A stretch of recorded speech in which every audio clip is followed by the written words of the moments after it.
Reverendo Ricardo Barbosa, é um prazer, uma alegria muito grande poder falar com o senhor. Já tem alguns anos que a gente não se vê pessoalmente e estou muito feliz de poder revê-lo, ainda que à distância, mas estamos conectados, né? Bom, eu que agradeço o seu convite, Leclerc, sabe? Um prazer muito grande estar podendo ter esse contato com você. E, bom, felizmente a tecnologia tem suas vantagens, né? Não é sempre vantagem, não, mas ela tem. Essa é uma delas, né? É verdade. Eu queria pedir ao senhor, gentilmente, se pudesse se apresentar, falar um pouquinho do trabalho que o senhor realiza em Brasília, Uhum, um pouquinho do seu ministério, principalmente para as uhum. pessoas que, por algum motivo, assistam a live depois e não te conheçam.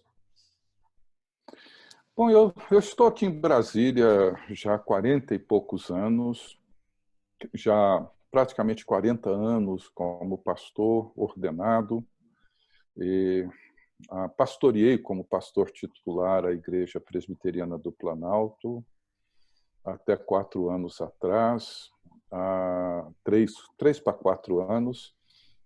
Hoje eu continuo como pastor dela, junto com o pastor Tiago e o Davi. O Davi hoje encontra-se no Canadá. O pastor Tiago foi então eleito pastor titular da igreja. Eu sou o auxiliar dele hoje. Era assim parte dos meus planos entrar nos meus 60, sem essa responsabilidade institucional, né, com a igreja, né?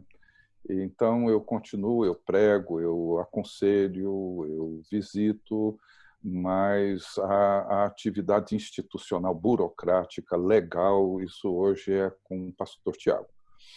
E também, nos meus planos, eu queria dar outras, trabalhar em outras frentes, outras atividades, né? Então, já havia criado o Centro Cristão de Estudos, e hoje o Centro Cristão de Estudos nós temos duas atividades mais importantes, né? Só um minutinho, peraí. Não é o corona, não. Eu engasguei. Tinha comido uma castanha Ainda antes de falar bem, com você. já ia botar uma máscara agora. Mas, assim, o Centro Cristão de Estudos, nós temos duas atividades principais. A primeira delas é o Emaús, que é um programa de formação espiritual, um Ah, programa de bacana. 2 anos, que temos grupos fechados, em torno de 30 pessoas, onde trabalhamos são 6 citiros no total, 3 em cada ano. E entre os citiros, nós temos as jornadas espirituais, que eles recebem todas as semanas, Legal. e, além de conversas, acompanhamentos virtual ou do grupo aqui de Brasília, pessoalmente, né? Nós temos hoje um grupo aqui em Brasília, eram 2, um terminou o ano passado, um em Goiânia e outro no Nordeste, em Natal, né? Olha, Então, são esses grupos.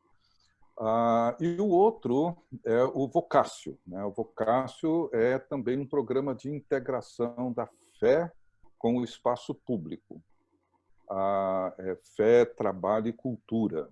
legal. A proposta é antiga, a nossa intenção é trabalhar com a formação bíblico-teológico, ético, do profissional cristão.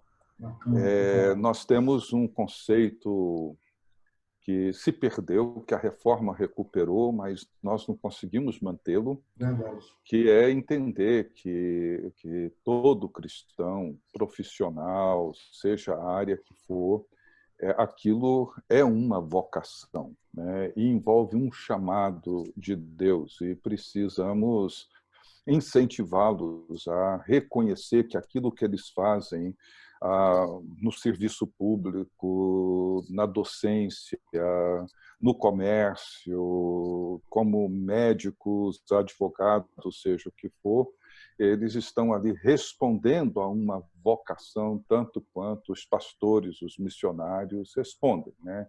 E é curioso que a grande maioria não vê o seu trabalho numa perspectiva de chamado, de Verdade. vocação. Quando você pergunta para um profissional qual é o chamado dele, a resposta Louvor. normalmente vai ser: cuido do louvor das crianças, tem um grupo familiar, etc. Mas ele não diz: olha, meu chamado é para estar ali no local tal, fazendo o que eu faço de segunda a sexta, segunda a sábado. Então, vocação são 8 módulos ao longo do ano, né? Geralmente um final de semana, sexta-noite e sábado de manhã. Às vezes, quando vem professores de fora do Canadá, de outros lugares, a gente estende um pouco mais esse tempo. E aí tem grupos de mentoria, tem uma série de atividades, leituras, etc. Então, é basicamente isso que eu estou fazendo hoje. E ver se sobra um É, tempinho para escrever. basicamente, quase nada que o senhor faz. Professor, vou pegar esse gancho aí desse tema que o senhor levantou, que é um tema que o senhor aborda bastante, né? Tanto vocação como espiritualidade. Uhum. Na minha atividade docente, nos cursos de teologia, eu sempre uso os seus textos, vários deles, são sempre muito Que bom. pertinentes, porque eu só tenho sempre essa abordagem. O senhor acha que essa situação que a gente está vivendo hoje, da pandemia, até tive uma live recente com o Ziel, né, o Ziel Machado, que Uhum. o senhor também Uhum. desenvolveu e desenvolve alguns trabalhos com ele. A gente falou Uhum. sobre esse assunto. O senhor acha que essa Uhum. pandemia vai mudar o nosso modelo, a nossa maneira de fazer? Porque uma boa parte, uma boa parte não, talvez não seja a expressão correta, mas uma das razões que não nos ajuda a perceber a vocação pública ou a vocação na profissão, na vida comum, passa pelo modelo eclesiástico que a gente tem, meio assim, meio dicotômico, né? Você está no sagrado ou tá no mundo, essas coisas. Eu acho que esse modelo tende a ser tende a ser transformado, tende a mudar nesse momento? Meu irmão, é difícil responder, eu não sei. Sinceramente, eu não sei. Existe hoje muita gente perguntando como vai ser o mundo, a igreja pós-pandemia, né? E vejo que algumas pessoas são bastante otimistas, dizendo que o mundo vai ser diferente, vai ser melhor, as pessoas vão ser mais altruístas, e, inclusive o modelo de igreja. Mas eu confesso para você que eu não é que eu não seja otimista, não sou pessimista, mas não acho que uma situação como essa necessariamente mude alguma coisa. Até essa semana passada eu escrevi um artigo para uma revista, para Ultimato, que eu escrevo sempre, Uhum. e o que eu procurei abordar, de certa forma, foi, por exemplo, nós tivemos no século passado, em 1918, tivemos uma pandemia, a gripe espanhola, como ficou conhecida, onde 50 milhões de pessoas morreram, que seria equivalente hoje, proporcionalmente, porque a população em 1920 era de 1 bilhão 800 e poucos milhões de pessoas, hoje são 7 bilhões, proporcionalmente seria 200 e tantos milhões de mortos hoje. Seria um Brasil varrido do mapa, uma população inteira. Ela durou de 1918 a 1920. E isso sem contar que de 14 a 18 tivemos a Primeira Grande Guerra, onde morreram 10 milhões de pessoas e muitos outros morreram depois, que foram os feridos de guerra, que foram somando esse volume assim, exorbitante de pessoas que morreram na guerra. E eu fiquei pensando assim, como é que foi o mundo pós Primeira Guerra, pós pandemia da gripe espanhola? Nós tivemos os anos 20 e 30, tivemos o surgimento de líderes totalitários Verdade. nacionalistas, como Hitler na Alemanha, Mussolini na Itália, Franco na Espanha e muitos outros, né? Tivemos uma mudança que me chama muita atenção, e Bonhoeffer descreve isso muito bem, porque tivemos uma mudança onde houve uma transferência da fé em Cristo e no reino de Deus para o Estado, ou seja, a, houve um crescimento de uma idolatria nacionalista, o Estado como provedor do bem, da liberdade, da segurança, etc., né? E tudo isso culminou com a Segunda Grande Guerra. Então, com a Primeira Guerra e a pandemia, poderia se esperar uma igreja melhor, não teve. Bonhoeffer faz críticas severas às igrejas da Europa, particularmente da Alemanha. E era de se esperar um povo mais maduro. É claro que houve uma depressão econômica enorme, principalmente na Europa, mas uma depressão econômica imensa, né? Então, isso tudo favoreceu alguns movimentos que não foram exatamente as melhores escolhas. Então, é claro que o passado não se repete necessariamente, mas se ele serve de uma lição para ser aprendida, eu acho que ali tem uma. E quando nós olhamos o mundo hoje, existem sinais muito parecidos com a década de 20 e 30 do século passado. O senhor poderia indicar alguns desses sinais que o senhor percebe hoje, observando o comportamento das pessoas, das igrejas, dos governos? O senhor acabou de falar da idolatria do Estado, né? Uma obsessão pelo Estado, pela capacidade que o Estado tem de prover. Mais alguma coisa o senhor consegue perceber? Por exemplo, a nossa polarização aqui e em muitos lugares do mundo é um sinal assim, bastante evidente, né? Por exemplo, se não me engano, foi o Christopher Lasch que fez essa observação, não sei se dos dois casos, mas o Christopher Lasch, ele observou, por exemplo, os dois movimentos. Um foi ele, da política, o outro, se não me engano, foi o Philip, vou lembrar o sobrenome dele, que escreveu O Triunfo da Terapêutica. O que nós vivemos nas últimas décadas, vamos pensar em 50, 60 anos, e talvez até um pouco antes disso, nós vivemos assim um apogeu da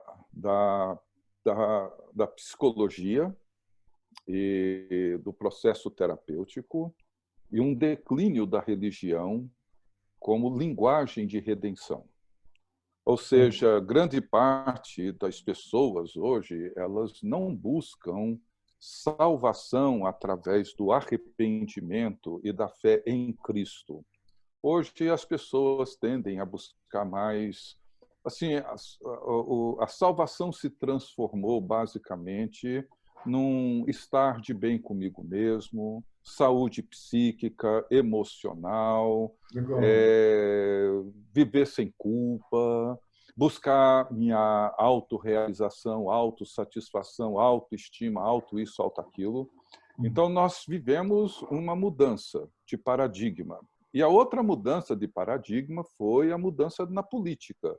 Ou seja, a expectativa de redenção vem do cenário político, onde espera-se que um líder, um presidente, alguém faça as grandes mudanças e nos dê uma vida melhor. Ou seja, salvação como sinônimo de bem-estar, de segurança pública, de saúde de qualidade, educação de qualidade, etc. O que é natural esperar isso de um governo, do Estado e tudo mais. Mas, no entanto, eu vejo assim que a igreja, o cristianismo ocidental, de um modo geral, ele perde a perspectiva do reino de Deus e do governo de Jesus Cristo, e a igreja se vê como agente nesse processo transformador, tanto do Social. indivíduo quanto da própria sociedade. Verdade. Então, assim, nem o indivíduo, nem a sociedade espera muito da igreja. Espera muito da terapia, seja ela qual for, e aqui não é nenhuma crítica aos profissionais Não, de da forma terapia, alguma. psicólogos, psiquiatras, não, fazem um trabalho excelente, mas não é isso. Eu me refiro a uma mudança de paradigma, né? Inclusive, o reverendo John Stott, uma das afirmações dele foi isso, ele disse que enquanto a igreja estiver pregando para as pessoas viverem sem culpa, se sentirem bem, uma mensagem desse tipo, que é o que a gente vê hoje aos montes, né? Verdade. E não o chamado ao arrependimento e a fé em Cristo, Não, não né? tem mais Ela transcendência, né? perde a transcendência. Esse é o outro aspecto, né? Essa perda da transcendência numa cultura tecnológica. O senhor falou do John Stott, aquele livro do John Stott, Ouço o Espírito, Ouço o Mundo, parece que ele escreveu semana passada, né? Pois é, pois é. É impressionante como ele tem uma visão dessa sociedade dependente da tecnologia, consumista, autorrealizada, né? Exatamente. Antropocêntrica. E ele faz essa crítica e na obra, no livro, ele faz exatamente falar sobre como uma igreja pode ser relevante, voltar a pregar sobre a transcendência, voltar a pregar sobre o arrependimento, exatamente esses pontos que o senhor está abordando, e ele fala sobre isso no século XX, né? E ele afirma as 3 necessidades básicas do ser humano, né, que é pertencimento, Isso, comunidade, né, isso. transcendência, e a terceira é comunidade, transcendência, me fugiu a terceira. Mas ele fala dessas necessidades básicas do ser humano que ele não vai encontrar nisso que se oferece hoje, né? Pois é.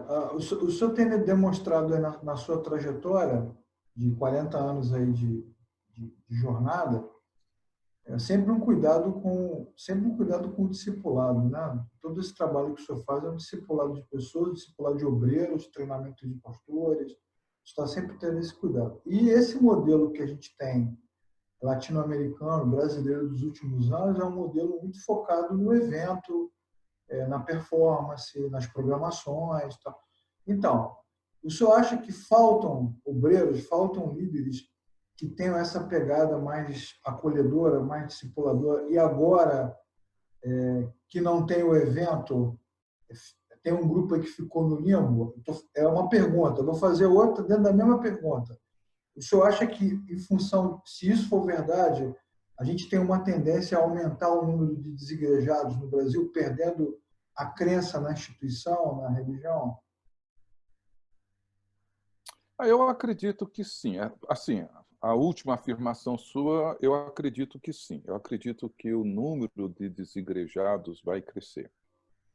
E vai crescer, entre outras, não é porque eles estão decepcionados com a igreja, pode até ser esse o discurso, pode até ser essa a causa argumentada, mas não acredito que seja a causa real, né?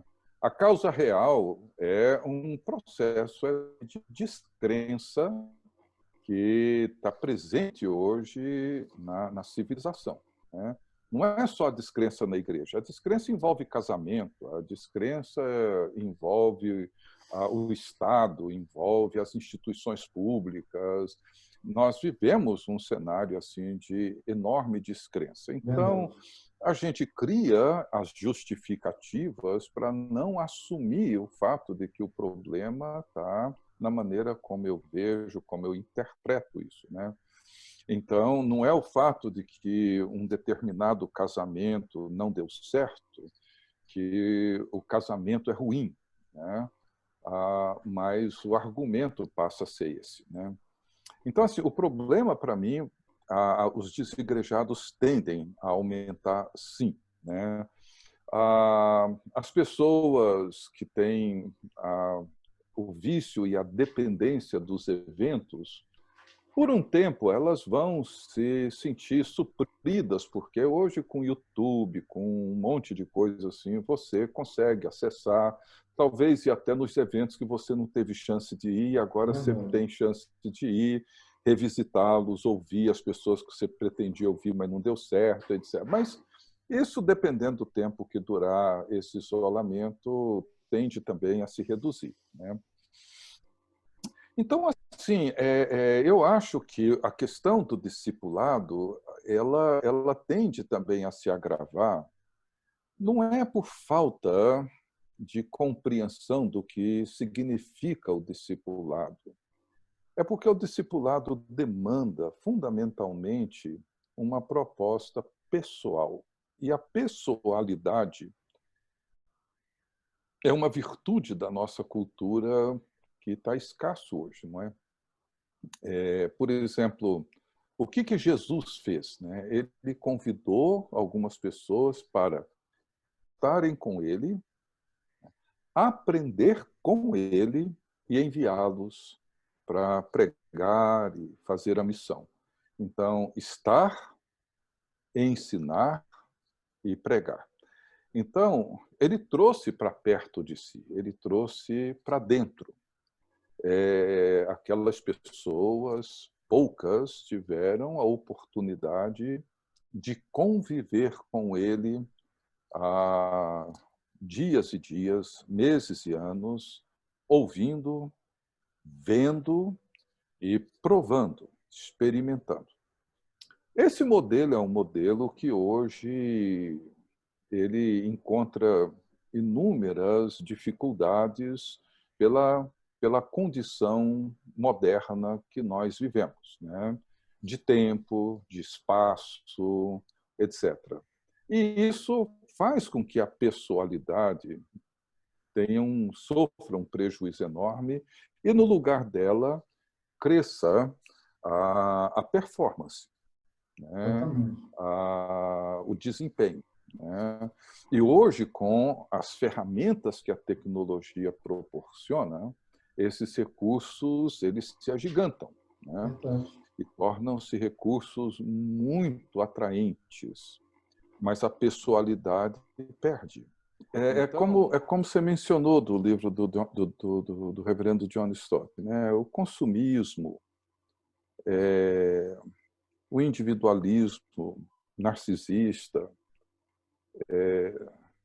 isso muda, né? E tem mudado o perfil, tem mudado o jeito das pessoas se relacionarem, né? O consumismo não é a necessidade das pessoas saírem, irem no shopping, fazer compra, não, né? O consumismo é que hoje tudo vira um produto que você adquire. Então, você consome religião, você consome culto, você consome sexo, você consome relacionamento, ou seja, o consumo não é só o produto que você entra numa loja e compra. Então, assim, hoje a pessoa vai na igreja por quê? Porque ali oferece um tipo de produto que me interessa. Eu não vou ali, não entro para ser parte de um corpo no qual eu procuro contribuir com os dons que o Espírito Santo me deu e ser ministrado e abençoado com os dons que ele deu para outras pessoas. Não, eu vou ali porque ali tem uma palavra, tem uma música, tem um programa infantil, alguma coisa assim que me interessa e eu vou consumir aquele produto. Eu não entro numa aliança com aquela comunidade. Eu entro numa relação de consumo com ela. A partir do momento que ela não atende às minhas exigências de consumo, eu procuro outra. Então, o sentido de aliança se perde, né? E ele é um sentido fundamental para a Igreja de Jesus Cristo, né? No Velho e no Novo Testamento. Nós somos o povo da aliança. Verdade. E isso tem implicações pessoais imensas, né? Então pode ser que um bom grupo agora perceba, como você já falou antes, que não tem aliança mesmo, que a igreja não faz falta, né? Porque Uhum. acabou ocupando todos os dias da semana com outras coisas que também são consumíveis, e aí, portanto, aumenta o desigrejados, aumenta o distanciamento. É. O que que isso... E cria uma falácia, Leclerc. Assim, um dia alguém me mandou um vídeo, um amigo meu, era uma entrevista com um pastor, um jovem pastor, e perguntando sobre essa relação com a igreja, né? E aí é uma certa... Logo no início, o entrevistador perguntou se na cidade dele, uma grande cidade, se teria alguma igreja que ele se sentiria bem, que ele iria, que ele frequentaria e tal. Ele disse que, infelizmente, não tinha. Não sendo a igreja que ele frequentava, acho que por razões óbvias, né? Ele disse que não teria outra, né? Mas é que ele tinha um grupo e que esse grupo se encontrava frequentemente, e aí eles compartilhavam, eles oravam, e ele termina dizendo que para ele um grupo assim é igreja. Esse é um conceito perigoso, sabe? Perigoso, porque isso mostra, por exemplo, quão antissacramentalistas nós nos tornamos, né?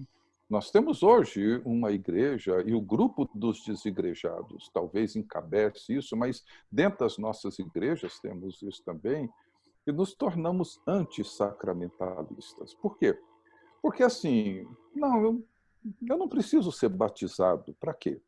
O importante é que eu creio em Jesus Cristo, tenho comunhão com Ele. Batismo é uma formalidade, batismo é um mero rito. Isso não muda nada. Como eu também não preciso participar da ceia. O importante é ter comunhão com os irmãos. Isso é que é importante. Bom, não é bem assim, né? Os sacramentos, eles trazem consigo um princípio, entre outras coisas, mas eles celebram um princípio. Ou seja, o que é a igreja? Não é o grupo de amigos que eu convido para vir aqui da minha casa, que eu seleciono, com os quais eu tenho empatia, e os trago aqui para minha casa, e aqui a gente estuda a Bíblia, conversa. Não. A igreja é composta das pessoas que foram chamadas por Cristo, batizadas em seu nome, e que tornam-se parte do seu corpo e que sentam juntas na mesa da comunhão. Então, não é o meu grupo, não são as pessoas legais que eu gosto delas. Isso seria muito tentador. Nós não temos grupo, né? Não é nada nosso. Né? Não é nada nosso, a nossa comunhão é em Cristo. Nós sentamos na mesa para celebrar o que Cristo fez. Então, o antissacramentalismo da igreja é isso, ou seja, um grupo desse, quando começa a batizar, e aí todas as pessoas que se convertem a Cristo são batizadas, acabou, não tem mais o meu amigo. Vai ter aquela pessoa recém-convertida, vai ter aquela pessoa complicada emocionalmente, com traumas e com crises, vão ter crianças, adolescentes, jovens, idosos, vai ter todo esse universo de pessoas maduras e imaturas que fazem parte do corpo de Cristo, né? Mas as comunidades de fé têm uma culpa, né, professor? O que você quer dizer com comunidades de fé? Só para eu entender. As igrejas, né? As Sim. igrejas, eu falo instituição. As instituições, elas têm uma certa culpa porque elas, de um tempo para cá, em função até desse conceito de evento, elas vêm banalizando, né, os ritos, vêm banalizando o ensino. Algumas comunidades de fé aqui no Rio não tem mais escola bíblica, não há Então, na verdade, todo mundo olha para a igreja, né, a instituição, como um lugar para ficar bem, para ficar feliz, né? Eu vou ali com todos os meus problemas e volto para casa renovado, né? Isso. Então, a gente acabou criando esse monstro aí, né, agora.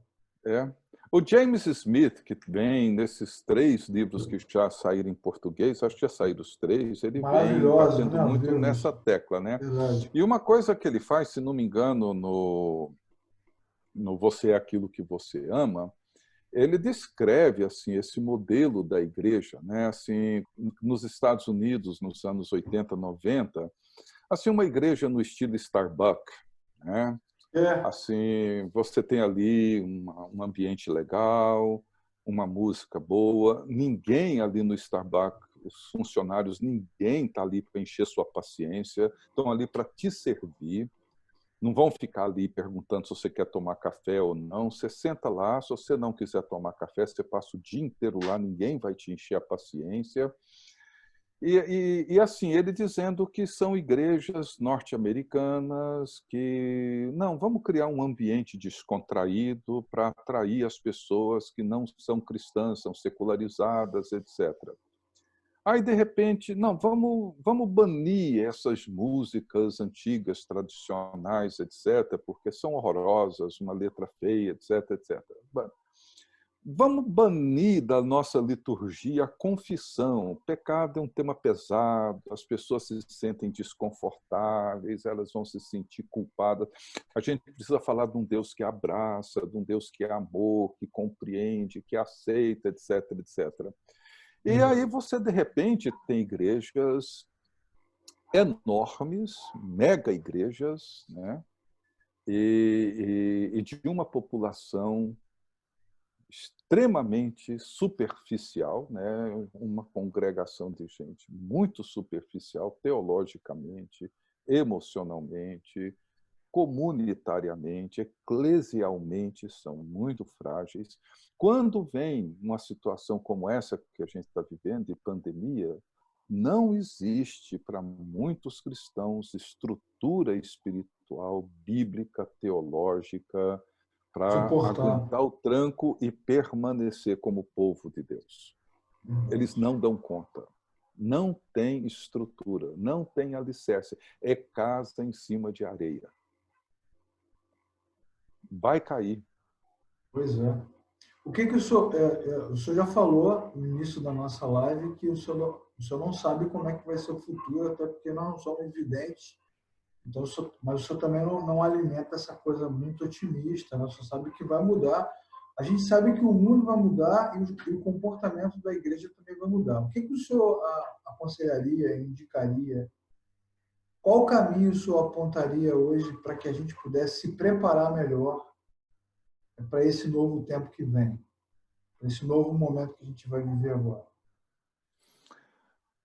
Assim,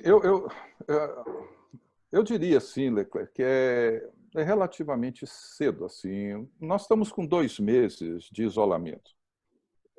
É um período muito curto.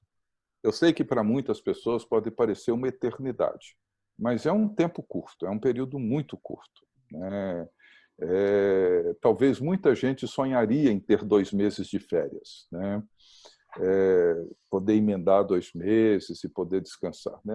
Isso é Não verdade chega a se ser. fosse aí passeando em Brasília, né? Não Pois é, presencial. pois é. Aqui nem tanto. Aí no Rio seria bem melhor. Pode Mas ser. assim, mas de qualquer forma é um tempo ainda muito curto, né, para pensar que isso trouxe muitas mudanças, né, ou vai trazer. Agora, quando eu escrevi esse artigo para Ultimato, e aqui vai só um vislumbre dele, eu falo sobre, e falando assim para os líderes da igreja, eu sugiro, recomendo, né, nesse artigo para que os líderes adotem a opção dos apóstolos, como eu chamei. E a opção dos apóstolos foi se consagrarem à oração e à palavra. Atos 6. É. Eu diria que essa opção, por mais simples que possa parecer, seria a opção. A oração, porque me chama a atenção, e nesses últimos dias eu tenho lido um pouco mais sobre isso, né? Me chama a atenção o quanto a oração ela perdeu o seu sentido, perdeu o seu lugar, e mais, perdeu, eu diria, o seu poder. O seu poder. Nós vemos na história bíblica e na história humana o quanto que a igreja, através da oração, mudou o curso da história. Mudou. E tem uma citação de João Crisóstomo, no século IV, que é impressionante sobre a oração. E Jeremy Taylor, que foi um clérigo inglês no século XVII, ele faz praticamente um eco, né, à afirmação de Crisóstomo.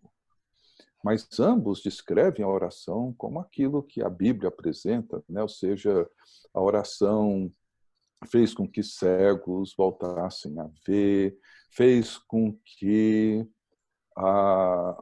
úteros fossem destravados, tornassem férteis, fez com que a história tomasse outro rumo, outro curso, quando cessou guerras, fez cessar a violência. Enfim, você tem uma série de evidências bíblicas que mostram o quanto a oração na história foi fundamental. Foi fundamental. E hoje, é claro, os cristãos contam com tecnologia e aprenderam a confiar muito mais nela. É curioso que em situações como as que estamos vivendo hoje, situações de crise nacional ou mesmo global, no passado a global não era percebida, eram mais as crises nacionais, fosse política, fosse econômica, fosse de enfermidade. O povo de Deus era chamado para clamor, com oração e jejum, e orar por isso. Então, eu diria que a oração é uma opção fundamental. E a segunda, a palavra, né? Como eu te disse, uma igreja mal instruída ou com uma instrução frágil, com mensagens humanizadas, né? De otimismo, de autoajuda, essa coisinha assim, né? Ela torna-se uma igreja bastante vulnerável, muito vulnerável a qualquer um que grite mais forte. Eu me lembro no terceiro congresso de Lausanne, na África do Sul, em 2010, um pastor, um dos líderes da igreja de Ruanda, descrevendo a guerra civil e o genocídio que eles tiveram em Ruanda, e um genocídio que envolveu muitos cristãos. Muitos participaram e mataram e foram mortos nessa guerra. E ele disse, olha, por que os cristãos se envolveram nessa guerra? Ele falou, uma formação bíblica e teológica frágil.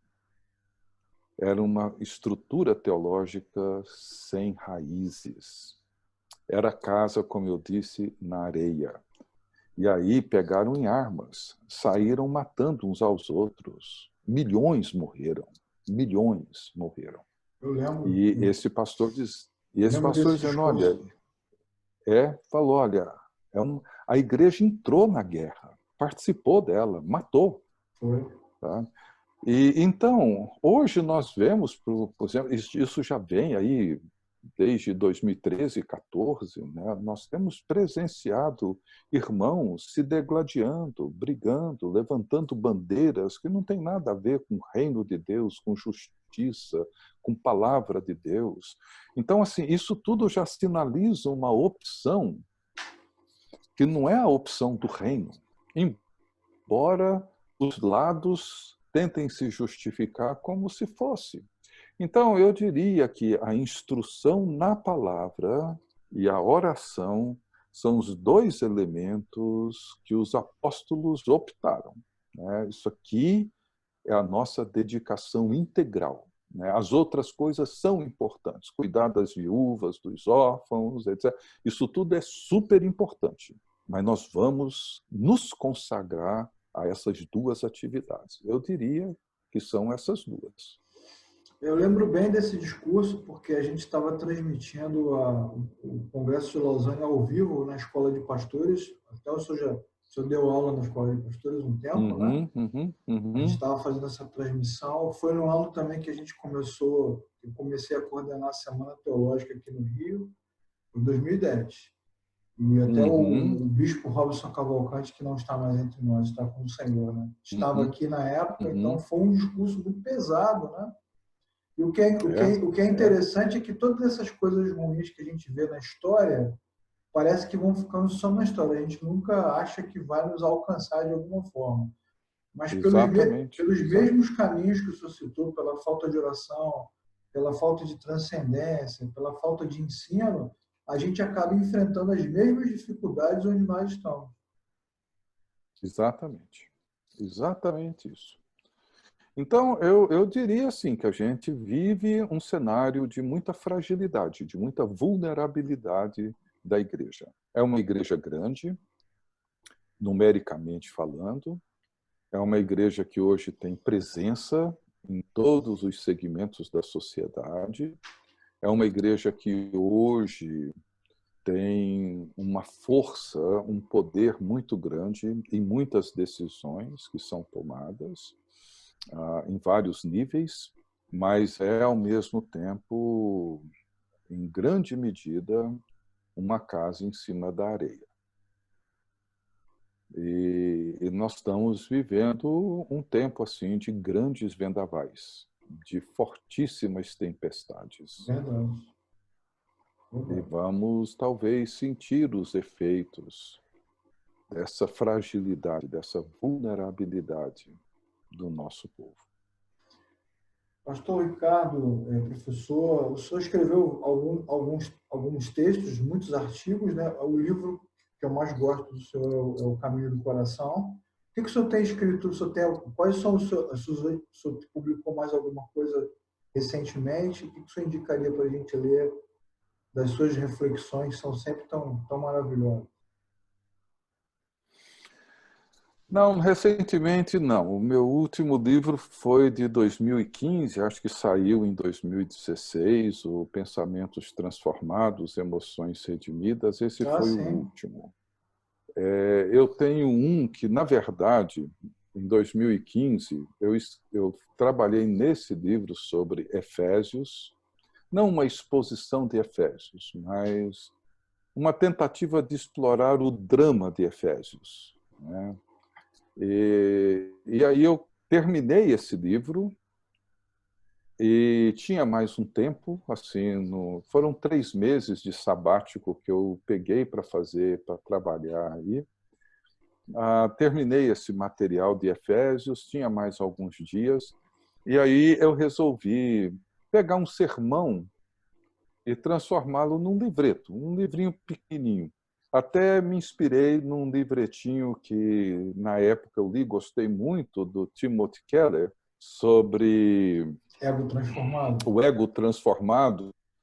E é um livretinho pequeno, me deu a impressão de que aquilo foi uma palestra, um sermão que ele pregou e tal. Eu falei, não, vou fazer uma coisa mais ou menos deste tamanho. Só que acabou virando um livro, não grande, mas um livro, né? Não ficou um livretinho. E a editora Ultimata achou que seria melhor publicar o Pensamentos Transformados. Fez uma primeira revisão de Efésios com algumas recomendações, mas aí eu agora, nesse período de isolamento, é que eu estou querendo retomar esse de Efésios, mas cada vez que você pega, você Muda o retoma livro. ele do começo e aí vai mudando tudo. Mas eu espero terminar. Mas, assim, eu gosto de ler biografias, né? Principalmente na fase que eu estou vivendo. Ontem mesmo eu li uma pequenininha, escrito por ela mesma, da doutora Hattie Wilding, que eu a conheci pessoalmente. Ela é mãe do Dr. Joe. Dr. Joe é um médico já com 86, 87 anos, aqui em Anápolis, onde eu nasci. Foi meu médico.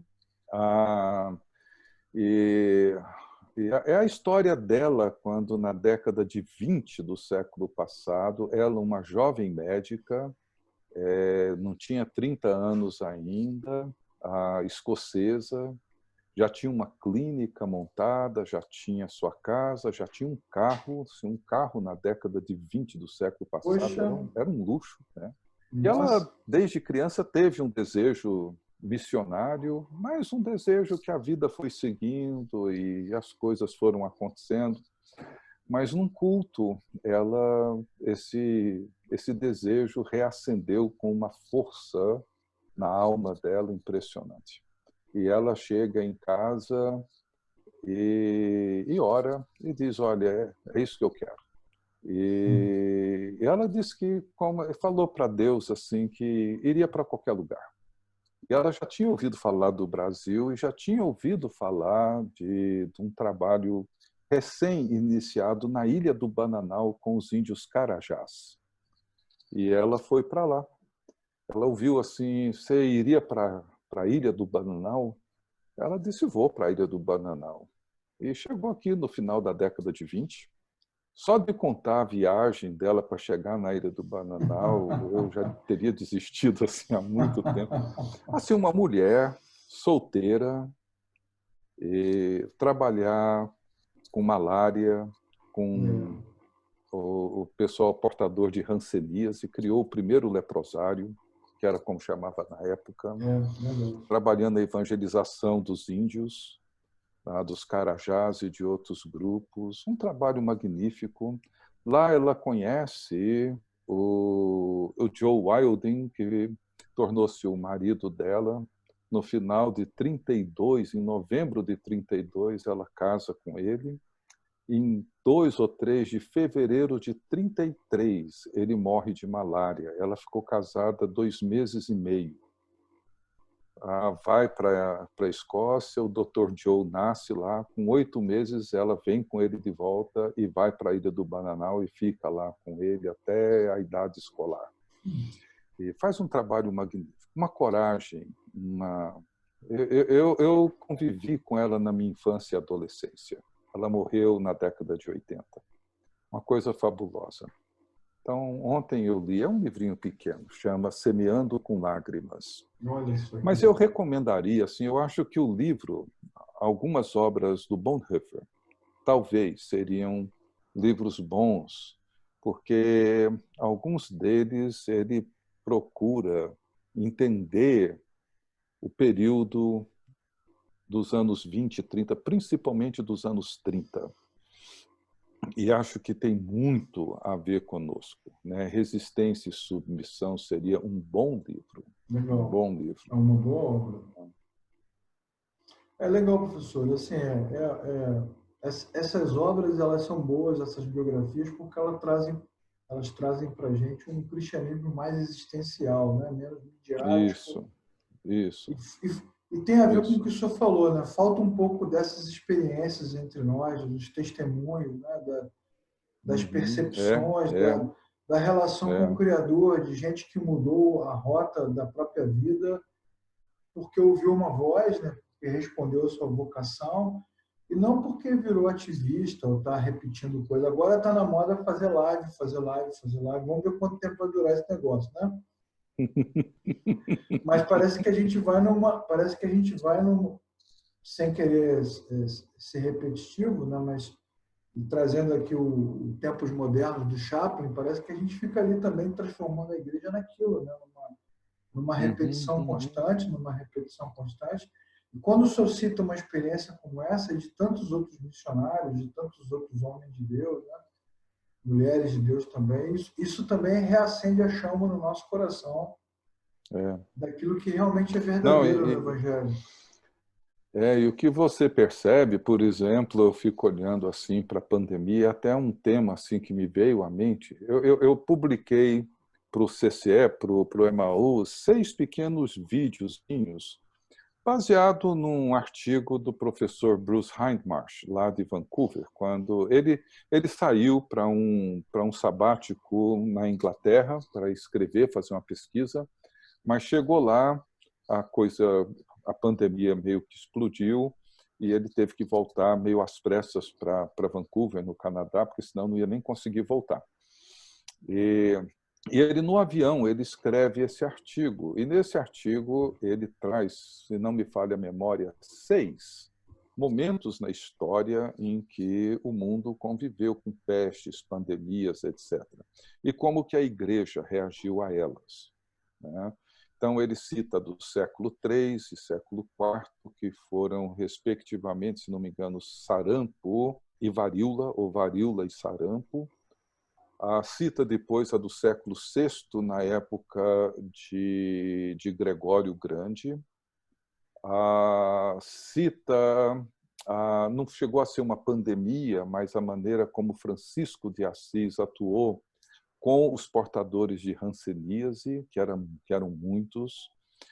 Cita a peste, que foi severa na Alemanha com Lutero, a ponto do eleitor da Saxônia pedir para ele deixar a cidade, e ele não deixa, transforma a sua casa num hospital e se dedica a cuidar dos doentes, correndo ele mesmo o risco de ficar doente, né? Depois ele cita outras que aconteceram no século XVIII, na época de Wesley, doenças, pestes em prisões e cristãos atuando dentro das prisões para cuidar dos prisioneiros que contraíam a doença e morriam, e muitos morreram. E é interessante que os historiadores reconhecem que o crescimento do cristianismo, em grande parte, se deu pela maneira como eles atuaram, a coragem, a compaixão, principalmente essa do século III e IV, né? O Rodney Stark, no livro dele, O Crescimento do Cristianismo, ele descreve e coloca até uma carta do bispo, de vez em quando some os nomes, mas assim, reconhecendo que a forma como os cristãos se dedicaram, cuidando dos mortos, das viúvas, dos órfãos, os que tinham dinheiro conseguiam fugir e ir para outros lugares. E assim, era como que 1/3 da população era dizimada. Era muita gente morrendo, né? Então, assim, é claro que hoje, com todo o recurso que tem e o conhecimento, o isolamento é uma forma de amar o próximo e protegê-lo, etc. Mas nós precisaríamos pensar em meios de afirmar o testemunho de Cristo dentro desse cenário, sabe? É tempo de repensar, né, pastor? A fé e a missão, né? A fé, a espiritualidade e a missão. Essa médica, assim, teve epidemia de catapora, o marido dela morreu de malária. Ela mesma pegou malária várias vezes. Assim, a situação era de altíssimo risco, principalmente para uma criança de 8 meses. Tem um livro publicado no Brasil pela CPAD, do Orlando Boyer, Heróis da Fé. Quando você lê a história de alguns missionários e pregadores do século XVIII, século XVII, você quase questiona a sua própria fé, se você realmente teve um encontro com Cristo, se você realmente está fazendo alguma coisa para contribuir. Não, hoje eu comentei isso com meu irmão. Ele conheceu também a doutora Rete, ele é mais velho que eu. Eu falei para ela, se o reino de Deus é para gente como ela, eu tô fora, sabe? Assim, não tem a menor chance de eu entrar. É verdade. Tem a menor chance de eu estar lá dentro. É isso mesmo. Meu Deus. Tem chance nenhuma. Impressionante, sabe? né? David Livingstone, né? Esses grandes missionários, os caras enfrentaram doenças, perseguições, guerras. Né? Não, e a contribuição pública. Isso. Sabe assim, o primeiro leprosário de Goiás, assim, não sei se foi o primeiro, mas ela cria. E assim, construindo com pouquíssimos recursos, né? O ano passado eu li a história do Hospital Evangélico Goiano, aqui em Anápolis, onde eu nasci, e a história do Dr. Fanstone, que eu conheci, convivi com ele, as netas dele são muito amigas nossas até hoje, né? O pai dele é da idade do papai, o filho dele. Mas assim, o trabalho desse pessoal em chegar em Anápolis na década de 20, uma cidade minúscula. Criaram um hospital, a primeira escola de enfermagem, Legal. que ele construiu, não tinha formação, ela, se não me falha, ela é quase toda de madeira, ele tinha noções de carpintaria, primeira mesa cirúrgica, Olha só. influenciou a criação do primeiro açougue, comprou uma área, fez um lago artificial para criar um clube para o povo da cidade poder ter lazer, que a população não tinha lazer, Impressionante. para nadar, para jogar vôlei, aprender a jogar outros Essas esportes. pessoas são visionárias, né, professor? Impressionante, impressionante. O que ele fez ali na educação, criou uma escola, hoje é uma universidade. Agora, E você vê, assim, trazendo pobres para estudar. Tá? todas essas coisas que o senhor está falando mostram um cristianismo que recebe os recém-convertidos, ensina a palavra e manda eles de volta, né, para cumprir a sua vocação ao redor de onde e nesse mundo, até a pandemia, pelo menos, as comunidades têm formado pessoas para ficarem dentro das comunidades. A gente não sabe como é que vai ser daqui para frente, né? Mas, basicamente, o que a gente vê, foi o que o senhor falou no início da live, vocação é isso, trabalhar no louvor, ensinar na escola, cuidar de criança. Então, a gente tem sido treinado a ficar dentro da igreja e aí, então a gente está perdendo a força desse legado, que é um legado que ultrapassa as gerações. Esses médicos que eu conheci aqui de Anápolis, eles são dessa geração, né? No final do século XIX, do século XX, eles escolhiam um curso para fazer enfermagem, medicina, porque queriam ser médicos missionários. Eles iam atuar como médicos. Na missão. Então, assim, esparramaram para o mundo inteiro. O Dr. Fanstoni fez medicina para atuar como um médico missionário. Então, ele pegou o mapa do Brasil, o pai dele tinha sido missionário em Recife, ele até nasceu lá, ele já faleceu, mas ele viu que Anápolis era uma cidadezinha com pouquíssimos habitantes e que num raio de não sei quantos quilômetros não tinha um único médico. Então ele falou, é para lá que eu vou. Então foi ali para aquela cidade e ali ele criou assim um universo, orfanato, escola, faculdade, hospital, escola de enfermagem. O primeiro elevador do estado de Goiás foi ele que criou na oficina dele. Funciona até hoje. Funciona até hoje. O prédio da escola de enfermagem que ele construiu está lá até hoje, 6 andares. Foi o primeiro edifício do estado de Goiás. Olha que legal. Ele que fez. Né? Pastor, essa conversa é deliciosa. Só faltou o bolo de fubá e o café aqui para a gente ficar batendo papo. Bom, o meu está aqui, ó. Assim, poxa, não chega a ser um café. Agora é um chazinho. Poderíamos ficar horas aqui conversando. Eu quero te agradecer por ter aceitado o convite o prazer foi meu. E me junto ao Senhor em oração para que esse momento se transforme num momento de despertamento, não naquele sentido místico que a gente conhece, mas que desperte entre nós no sentido verdadeiro do avivamento, mais gente vocacionada que queira servir ao Senhor. Né? Para que Deus nos dê coragem, né? É um tempo onde a gente precisa ser tomado de uma nova coragem. É verdade. Obrigado, mestre. Nada, eu que agradeço, querido. Deus te abençoe. Obrigado.